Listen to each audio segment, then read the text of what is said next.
ঘরোয়া ফুটবলের সর্বোচ্চ আসর প্রিমিয়ার ফুটবল লিগের নাম বদলে যাচ্ছে। এক যুগেরও বেশি সময় ধরে বাংলাদেশ প্রিমিয়ার ফুটবল লিগ নামে পরিচালিত এই প্রতিযোগিতার নতুন নামকরণ করা হয়েছে বাংলাদেশ ফুটবল লিগ।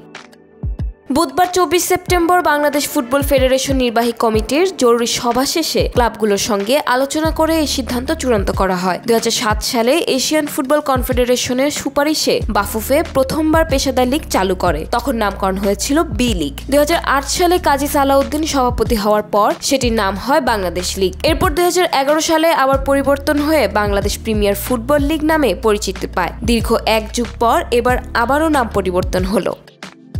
ক্রিকেটের বিপিএল এর সঙ্গে ঘরোয়া ফুটবলের লিগের নাম মিল থাকায় দর্শক সমর্থকদের মাঝে বিভ্রান্ত তৈরি হতো। পাশাপাশি নতুন ব্র্যান্ডিং এর উদ্দেশ্যেই এই নাম পরিবর্তন করা হয়েছে। নাম পরিবর্তনের ফলে লিগের নতুন লোগো উন্মোচিত হবে।